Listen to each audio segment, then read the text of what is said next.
Hey, what's up guys? It's Matt from the Hickory Grove. What we're going to do today is we're going to go over 5 backyard plants that you can find and use in under 5 minutes. So here we go. I'm going to show you guys how easy it is. Today we're going to start off by the super simple one, the dandelion. Alright, everybody knows the dandelion. It is a super easy one to identify with a beautiful yellow top, which is edible. The leaves, edible. The stem, completely edible. Roots can be dried out and made into a nice coffee. I really like the coffee, especially when I'm camping. It's kind of tastes like a decaf, but take your roots, boil them down, then crush them up, and then steep it like you would with a coffee. It's delicious. All right, second one we're going to look at is your common jewelweed. Jewelweed grows everywhere, and once it starts, it's very invasive. It's hard to stop. I have so much on my property that I have to start taking it out. But jewelweed will usually grow around any poisonous rashy plants like poison ivy. Crush this up into like a paste and put that over anything that you're itchy. Your mosquito bites, if you get into poison ivy, it's great for it. There's a lot of other uses for it, but that is the main use for jewelweed, is it stops itchiness. Excuse me. All right, on to our next one. Is the wild columbine, or as I like to call it, the plant of love. The plant of love, this was used by the Native Americans a lot more than we use it today. They called it the plant of love because the seeds could be crushed and made into a tea that would make a person be in the mood, a woman be in the mood. So a male would give it to his better half in hopes of getting lucky that night using the wild columbine. Also, the flowers were used for a dye.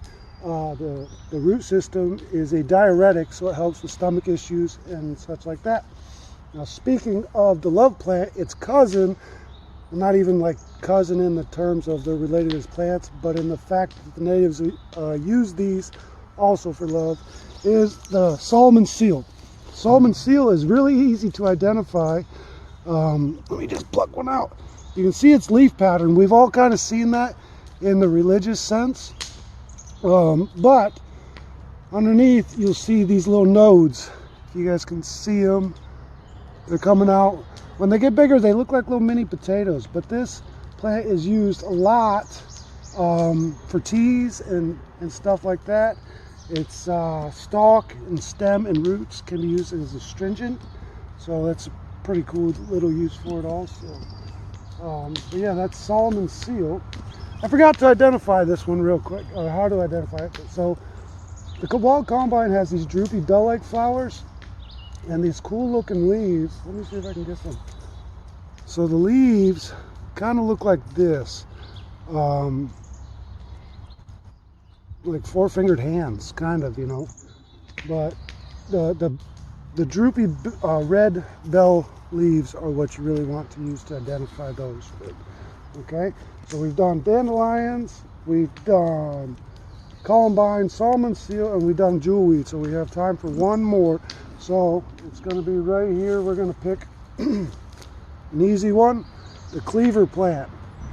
Everybody's probably came into these before. They kind of feel like Velcro, and that they stick to your clothes and stuff like this as you're walking.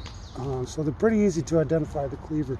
But you boil this down like you would nettles to get rid of all these little fine fibers, and you can make a really good tea, a good healthy tea out of the cleaver plant. But you'll notice the leaf pattern, it staggers every like 3 inches. You'll get a new set of leaves, and they're more like spikes almost that come out, but they hang out in like a whirly type style. But yeah, that's the cleaver. So there you go, guys. It's that easy to find these plants right in my backyard, and they're all grouped together. We could go on for hours down this hedgerow, and I could just tell you about the different plants. But I wanted to show you guys how easy it is to identify, find plants right in your backyard that you can use any day. And then here's a bonus one, just to prove that it's easy to do, and we're just reaching 5 minutes.